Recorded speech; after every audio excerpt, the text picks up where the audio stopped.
الفاتحة لما نوالهن سلافنا الصالحون نضض في نيتنا في نيتهم وأعمالنا في أعمالهم على هذه النية وكل سؤال شامل آخر الدنيا والآخرة وإلى حضرة النبي اللهم صل وسلم وبارك وسلم. الفاتحة.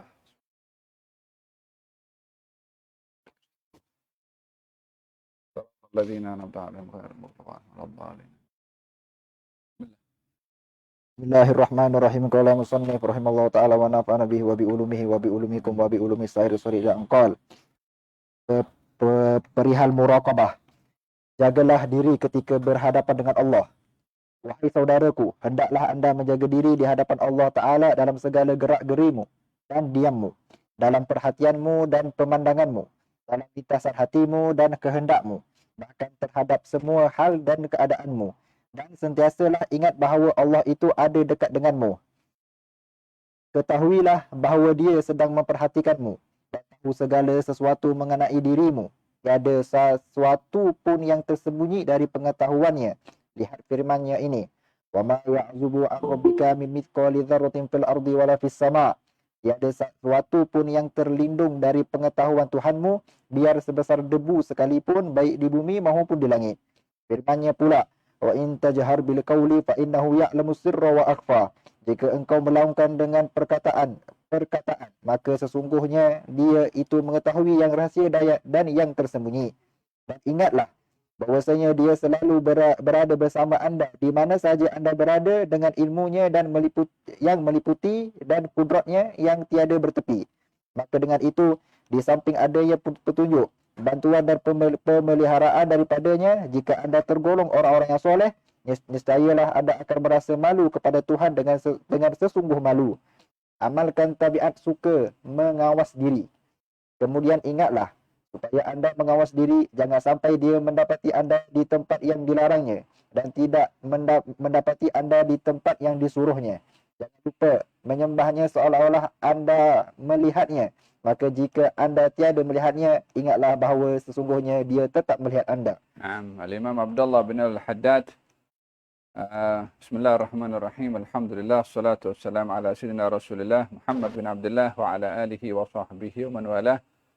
أما بعد نوينا التعلم والتعليم تذكر وتذكير النفع والانتفاع والإفادة والاستفادة والحث على التمسك بكتاب الله سنة نبيه والدلالة إلى الخير والدعاء إلى الهدى ابتغاء مرضات الله وقربه وثوابه آمين اللهم آمين.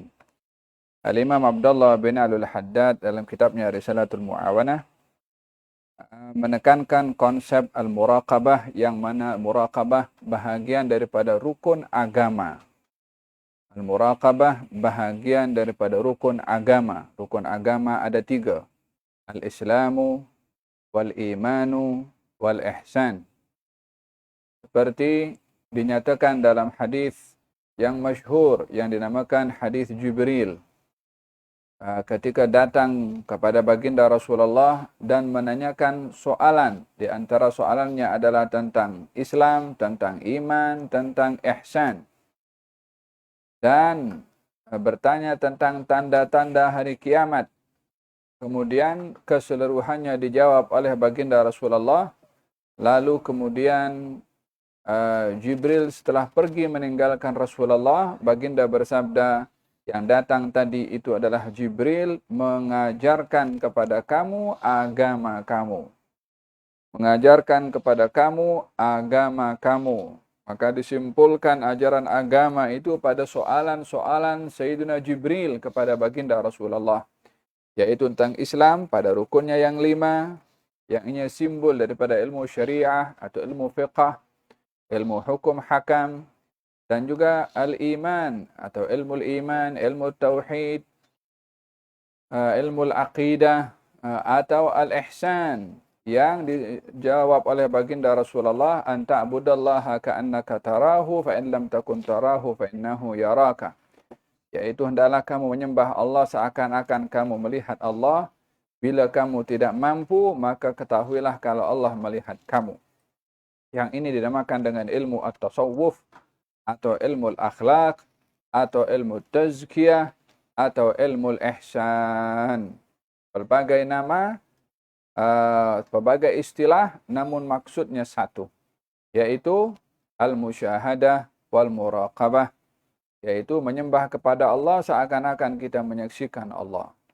Ini yang tertinggi sekali, maqamul musyahadah, yakni menyaksikan segala yang gaib menjadi syahadah, menyaksikan segala-galanya daripada ciptaan Allah sebagai tanda kebesaran Allah Subhanahu wa taala, tidak melihat sesuatu kecuali melihat kebesaran Allah padanya.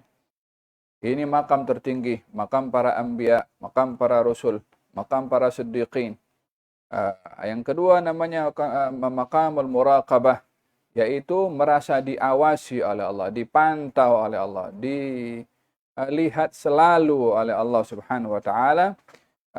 Yang ini adalah cabang daripada cabang-cabang daripada rukun agama yang dinamakan ilmu ihsan atau ilmu tazkiyah atau ilmu akhlak atau ilmu at-tasawuf.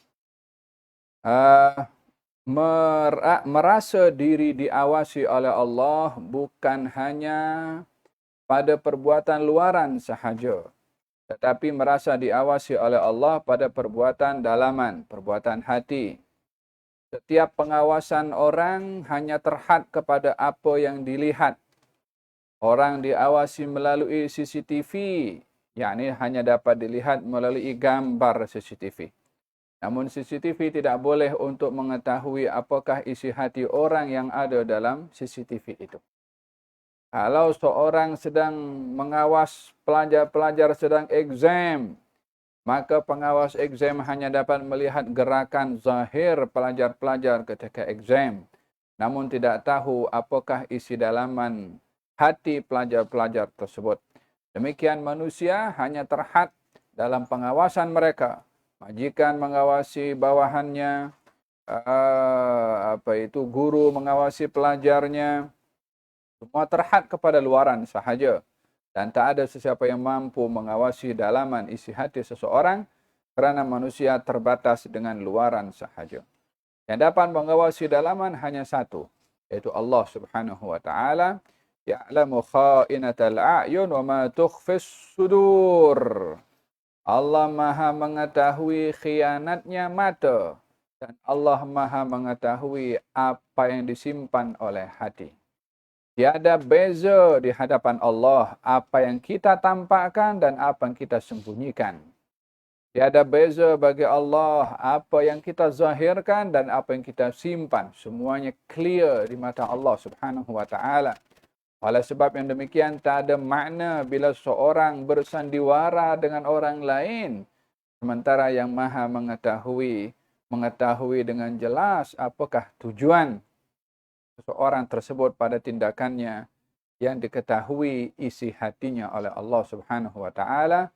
Wa laqad khalaqnal insan wa na'lamu ma tuwaswisu bihi nafsuh wa nahnu aqrabu ilaihi min hablil warid. Kami yang ciptakan manusia dan kami tahu apa isi hati manusia. Demikian Allah Subhanahu wa taala memberikan penjelasan bahwasanya janganlah manusia berpura-pura dengan Allah. Janganlah bersandiwara dengan Allah Subhanahu wa taala. Dituntut al-jiddiyah, kesungguhan. Apa yang terungkap melalui kata-kata itu juga yang di dalam hati. Apa yang terungkap melalui perbuatan, itu juga yang dalam hati. Itulah perbuatan seorang yang beriman yang menjadikan tujuan pada perbuatannya adalah kerana Allah, maka akan sama apa isi hatinya dengan perbuatannya, karena Tuhan yang kita sembah mengetahui isi hati seperti mana mengetahui luaran. Oleh sebab yang demikian, Al-Imam Abdullah bin Al-Haddad mengingatkan kepada kita bagaimana kita mempunyai konsep muraqabah dalam gerakan kita, dalam diamnya kita, dalam gerakan mata kita, dalam lintasan hati kita, semuanya dipantau dan diketahui oleh Allah. Bahkan diketahui oleh Allah apa yang akan muncul di dalam hati sebelum ianya muncul. In tajhar bil qawli fa innahu ya'lamu sirra wa akhfa. Kalau kamu menzahirkan dengan perkataan, sesungguhnya Allah bukan hanya tahu apa yang kamu kata, tetapi apa isi hati kamu itu pun diketahui oleh Allah. Wa akhfa. dan apa yang tersembunyi yang belum terlintas dalam hati kamu, yang akan terlintas kemudian itu pun diketahui juga oleh Allah. Yani tiada apa yang tersembunyi bagi Allah Subhanahu wa taala. Wa ma ya'zubu anhu an rabbika min mithqali dzarrah fil ardi wala fis sama. Tak ada yang terlepas daripada pengetahuan Tuhanmu walaupun sebesar biji zarrah apa yang ada di langit dan apa yang ada di bumi. La ilaha illallah, tidak ada dedaunan yang jatuh di tengah-tengah hutan belantara dekat Amazon ke dekat mana ke melainkan diketahui oleh Allah. Tidak ada apa yang akan ditumbuhkan oleh satu pokok daripada dedaunan ataupun buah-buahan. Berapa jumlahnya padi dalam satu pokok melainkan diketahui oleh Allah Subhanahu wa taala. Tiada makhluk apapun sekecil apapun yang halus langkah kakinya kecuali diketahui oleh Allah Subhanahu wa taala. Semua ada berada dalam genggaman Allah Subhanahu wa taala. Walihada ketika ada seorang anak murid dinasihatkan oleh gurunya, katanya kalau kamu ingin bermaksiat kepada Allah, bermaksiatlah di tempat yang Allah tak nampak kamu. Sebab ini tempat semua punya Allah. Dan Allah tak suruh kita berbuat maksiat, disuruhnya berbuat taat. Kalau ingin berbuat taat, kalau ingin berbuat berbuat maksiatlah di tempat yang tidak diketahui oleh Allah supaya tidak menyalahgunakan tempat yang Allah mahukan kita berbuat taat di situ. Nak berbuat maksiat di tempat yang Allah tak tahu dekat mana. Nak di Merikh pun Allah tahu. Di matahari pun Allah tahu. Faham tu? Percikan api yang ada pada planet-planet di atas ini, berapa punya kadar apinya diketahui oleh Allah Subhanahu wa taala. La ilaha illallah. Oleh sebab yang demikian manusia hendaklah menyadari kalau dirinya yang kerdil itu segala apa yang dilakukannya diketahui oleh Tuhan yang Maha Berkuasa, yang mampu berkuasa untuk memberikan balasan yang baik. Atau sebaliknya, memahami konsep muraqabah dengan dua perkara. Macam mana?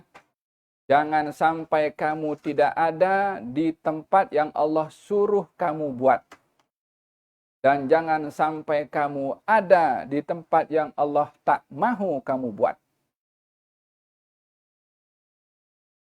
Jangan sampai Allah kehilangan kamu di tempat yang Allah mahu kamu ada di situ. Pada ketaatan, jangan sampai kamu tak ada. Jangan sampai kamu ada di tempat yang Allah larang kamu. Hada maqamul muraqabah. Artinya apa?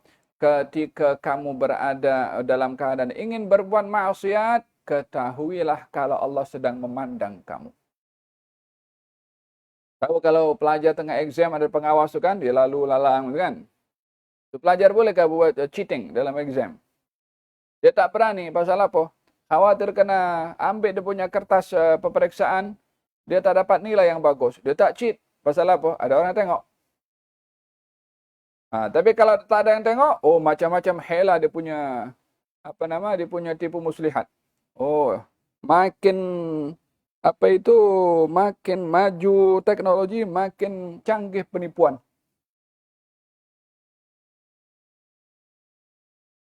Bagi manusia, ya ada kelemahan. Tapi bagi Allah Subhanahu wa taala, Allah Maha mengetahui segala-galanya. Orang yang mendakwa ingin bersembunyi daripada Allah adalah orang yang menipu dirinya sendiri. Kemudian apabila anda mendapati dirimu agak malas hendak melakukan ketaatan kepadanya, ataupun dirimu cenderung untuk membuat maksiat kepadanya, maka segeralah ingatkan dirimu itu bahawa dia sentiasa melihatmu dan mengetahui rahsiamu dan bisikan hatimu. Jika peringatan semacam ini tidak memberikan apa-apa kesan kepada jiwamu kerana berkurangan makrifatnya tentang kebesaran Allah Ta'ala, maka hendaklah anda mengingatkannya dari hal dua malaikat yang mulia, kiraman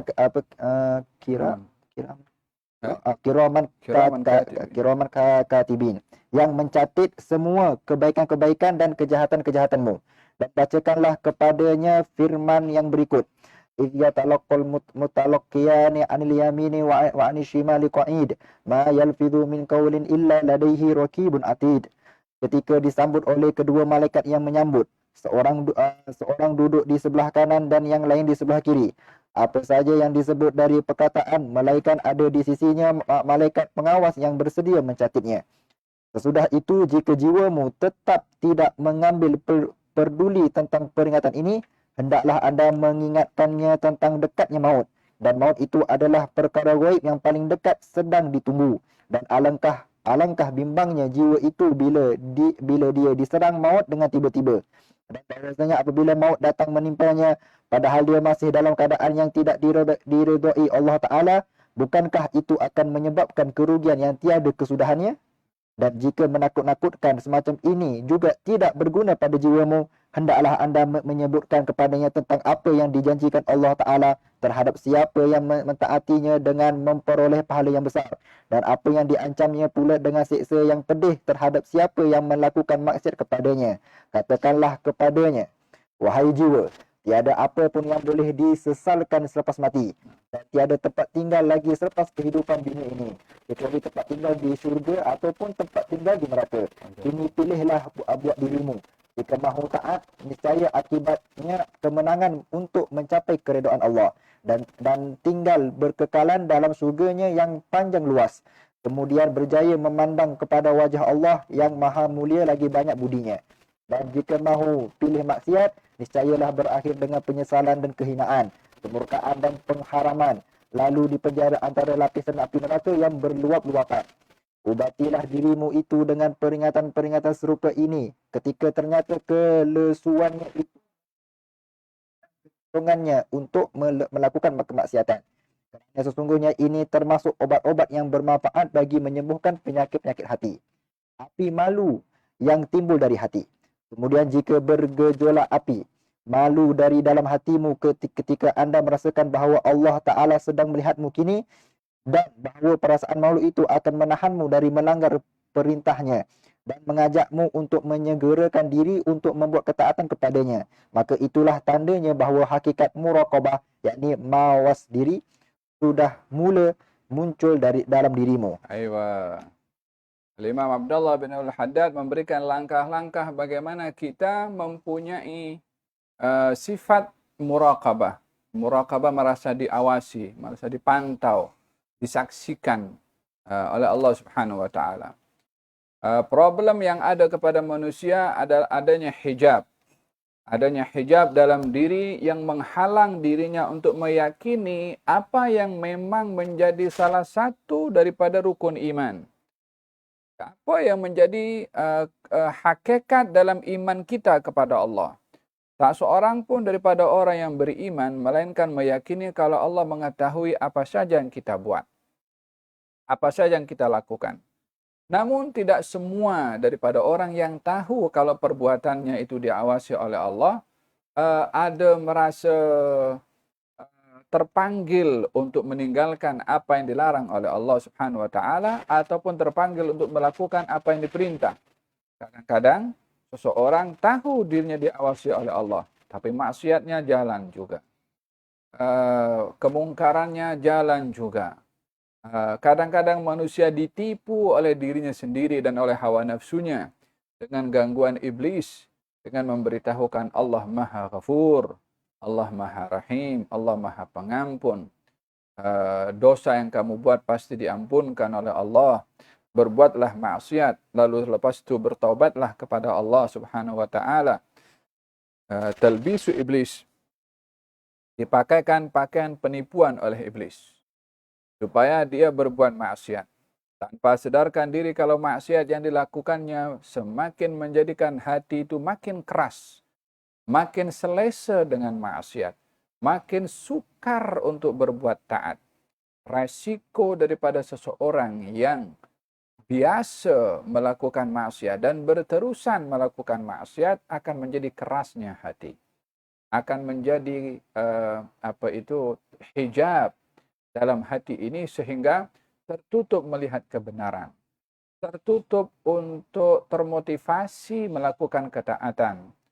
Dan ini adalah hukuman yang berat bagi orang bermaksiat bila merasa nyaman dan selesa atau lezat atau nikmat ketika berbuat maksiat. Cukup menjadi satu musibah bagi seorang bermaksiat ketika terhalang baginya merasakan indahnya taat, manisnya taat dengan merasakan indahnya maksiat dan juga manisnya maksiat wal iyadzu billah. Hadza bahaya daripada orang yang sentiasa berbuat maksiat. Lihada fil hadis dinyatakan orang berbuat maksiat akan diberikan noda hitam dalam hatinya. Makin banyak maksiat yang dilakukan sehingga hati itu menjadi hitam. Yani simbol akan kerasnya hati. Kalla bal rana ala qulubihim ma kanu yaksibun. Hatinya akan menjadi ran, yakni banyak kotoran atau keras disebabkan perbuatan mereka sendiri. Sehingga perbuatan maksiat akan membawa kesan kepada hati, kesan hati daripada perbuatan maksiat seseorang, kerasnya hati. Kemudian tertutupnya atau terhijabnya hati daripada melihat kebenaran, dan itu adalah musibah besar bagi seseorang disebabkan oleh karena perbuatan maksiatnya. Oleh sebab yang demikian, darjat keimanan seseorang bahwasanya Allah Maha mengetahui tidak sama darjatnya satu dengan yang lain. Ada orang yang kuat kekuatan pada imannya itu merasa diawasi oleh Allah, dengan sifat itu dia terhalang untuk melakukan maksiat. Dengan itu dia malu kalau tidak berbuat taat. Maka dengan merasa diri diawasi oleh Allah, maka dia akan istiqamah berbuat ketaatan dan terpanggil untuk melakukan ketaatan dan meninggalkan kemaksiatan disebabkan oleh kerana imannya yang kuat tadi. Ada di antara mereka yang tidak seperti itu. Tahu kalau Allah Maha mengetahui, namun karena adanya hijab tadi, sehingga dia pun berbuat maksiat juga. Dalam keadaan dia yakin kalau Allah Maha mengetahui. Yang seperti ini, maka hendaklah dia perlu untuk mengingatkan dirinya untuk membuang hijab itu dan ada kekuatan untuk dirinya berhenti daripada berbuat maksiat. Al-Imam Abdullah bin Al-Haddad dalam kata-katanya di sini mengatakan, bila seseorang itu merasa malas untuk berbuat kebaikan atau dia mudah untuk berbuat ketaatan, cenderung untuk berbuat kemaksiatan, malas berbuat ketaatan, lesu berbuat ketaatan, semangat untuk berbuat maksiat. Kata Imam Al-Haddad, ingatkan pada dirinya bahwasanya dirinya sentiasa diawasi oleh Allah Subhanahu wa taala. Hendaklah dia melahirkan rasa malu kepada Allah karena dilihat oleh Allah dalam perbuatan maksiatnya, seperti seseorang kalau berbuat maksiat dilihat oleh orang lain, kita pun akan malu. Ya kan? Kenapa orang berbuat maksiat bersembunyi? Kecuali kalau dia bersama dengan orang yang sama berbuat maksiat, ya mungkin dah sama-sama berbuat maksiat. Nah, oleh sebab itu orang bermaksiat selalu cenderung kepada orang berbuat maksiat. Apa sebab? Disebabkan punya kecenderungan yang sama, yaitu berbuat maksiat. Seperti mana orang taat lebih cenderung dengan orang-orang berbuat taat. Sebab tujuannya sama, ingin melakukan ketaatan. Bila ma'rifah seseorang kepada Allah Subhanahu wa taala itu kecil atau lemah, tidak tinggi, maka mengingatkan diri kalau dirinya diawasi oleh Allah ketika hendak berbuat maksiat belum cukup baginya. Bukan karena upaya itu tidak cukup kuat, akan tetapi karena dirinya tak kuat dalam makrifahnya kepada Allah. Dirinya tidak cukup untuk diubati dengan ubat tadi. Yakni kalau ubat ini ada punya dus macam-macam. Mungkin ubatnya sama tetapi dusnya berbeza mengikut keadaan si pesakit. Dan penyakit hati ini macam-macam level. Maka setiap level ada dus tertentu. Ada orang ketika cenderung berbuat maksiat akan terhenti bila diingatkan Allah sedang mengawasi kamu. Paham Tom? Seperti dalam Sahihul Bukhari, baginda Rasulullah bercerita tentang seorang yang masuk ke dalam gua itu kan, yang dia masuk dalam gua kemudian tertutup dengan batu dan tak boleh keluar daripada mulut gua karena batu terlalu besar untuk dialihkan. Maka masing-masing berdoa kepada Allah, mohon agar supaya Allah alihkan batu ini dan mereka dapat keluar dengan selamat. Salah satu daripada mereka berdoa, yaitu dengan apa? Dia berdoa dengan perbuatannya ketika meninggalkan maksiat karena takut pada Allah. Dia berdoa bertawassul dengan amal perbuatannya yang meninggalkan maksiat karena Allah Ta'ala. Yani tak buat maksiat, dia nak buat maksiat, lalu ditinggalkan sebabnya karena takut kepada Allah. Maka Allah buka batu itu sehingga mereka boleh keluar. Siapakah dia? Seorang lelaki, dia memberi hutang kepada seorang perempuan, dengan catatan si lelaki tadi memberikan syarat agar supaya wanita tadi menyerahkan kehormatannya kepada lelaki itu. Yani dia untuk berbuat zina, perbuatan sumpah. Dalam keadaan terpaksa si perempuan itu pun mengiyakan, lalu ketika sudah terima uang, lalu kemudian perbuatan yang keji itu akan dilakukan, wanita tadi mengingatkan kepada lelaki tadi, ittaqillah wa la tafuddal khatim illa bihaqqih. Wahai fulan, takutlah kamu kepada Allah dan janganlah kamu melakukan satu perbuatan melainkan dengan cara yang benar. Maka ketika itu lelaki tadi tinggalkan perbuatan kecenderungannya untuk berbuat zina, maka kata lelaki tadi, ya Allah, bila perbuatan aku ini meninggalkan maksiat karena takut kepada engkau, engkau terima, maka keluarkanlah kami daripada keadaan ini. Maka batu itu terbuka dan mereka boleh keluar daripada gua tersebut. Jadi lelaki tadi bertawassul dengan apa? Dengan amal perbuatan meninggalkan maksiat karena takut kepada Allah. Paham tuh? Walihada ini level orang yang boleh meninggalkan maksiat kalau merasa takut kepada Allah, merasa diawasi oleh Allah. Kalau tak boleh juga, tak mampu, maka ingatkan kalau dirinya sedang diawasi oleh para malaikat yang sedang mencatat. Ma'rifah kepada Allah Subhanahu wa taala kecil sehingga dia yakni tak termotivasi dengan itu. Ingat firman Allah Subhanahu wa taala, "Idz yatalaqal mutalaqqiyani 'anil yamini wa 'anil yamini wa 'anil shimali qa'id, ma yalfidhu min qawlin illa ladayhi raqibun atid." Ada malaikat pencatat kiraman katibin, catat semua amal perbuatan kita. Yani bila kalau orang berbuat sesuatu ada orang standby dengan pennya, dengan kertasnya nak catat. Of course kita malu dilihat apa kita punya amal catatan. Tak mampu juga, maka ingatkanlah bahwasanya kita ni akan mati satu hari nanti. Jangan sampai saat berbuat maksiat tu ajal datang. Jangan sampai ketika kita masuk ke website yang tak betul, saat tu ajal datang. Jangan kita saat buat TikTok yang merosakkan akhlak dan image agama, pada saat tu ajal datang. Faham dong? Ingat apa benda maksiat, apa benda tak betul yang kita nak buat, kalau kita terpanggil nak buat, ingatkan, kalau masa buat ajal datang, kita tak boleh nak kompromis dengan malaikat maut. Tunggu dulu aku nak taubat. Sih. Idza jaa ajaluhum la yastakhiruna sa'atan wa la taqdimun. Khalas. Faham dong? Tak boleh juga, tak berkesan juga, ini dah teruk sangatlah. Diingatkan pengawasan Allah, tak termotivasi juga. Diingatkan malaikat pun juga masih tak terhalang dari maksiat. Diingatkan kematian pun juga masih tetap berbuat maksiat. Yang keempat, yang terakhir, ingatkan bahwasanya engkau berbuat maksiat ini nanti kalau engkau mati hukuman di neraka lebih berat. Mungkin kau tak sempat untuk bertaubat, nanti hukuman di neraka lebih berat bagi engkau.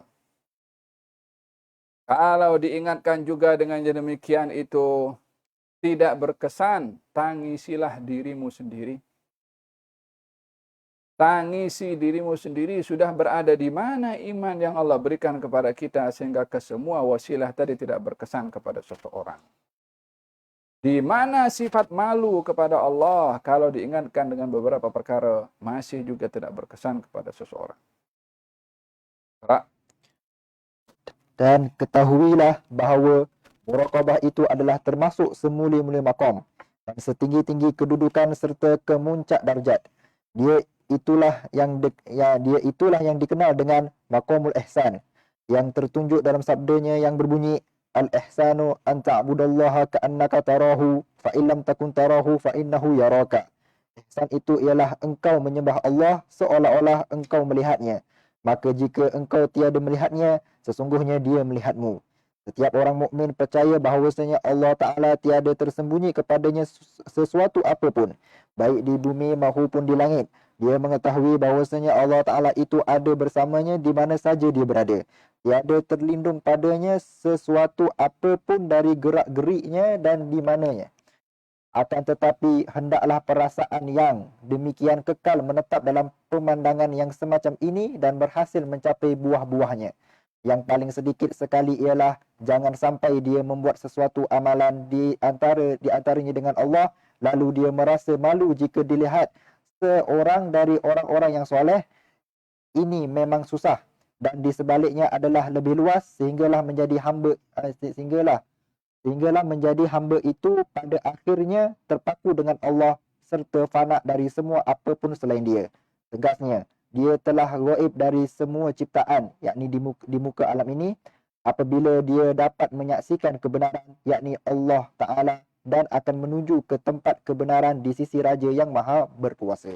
Masya Allah. Moga-moga Allah Subhanahu wa Ta'ala angkat darjat kita untuk berada fi maq'adi sidqin inda malikin muqtadir, dan Allah angkat darjat ma'rifah kita kepada Allah Subhanahu wa Ta'ala sehingga kita berpegang kepada konsep ihsan dalam berbuat ketaatan dan berkonsepkan ihsan dalam meninggalkan maksiat, sehingga kita termasuk daripada orang-orang yang Islamnya sempurna, imannya sempurna, ihsannya pun juga sempurna. Amin. Allahumma amin. Masya Allah. Insyid ya munsyid.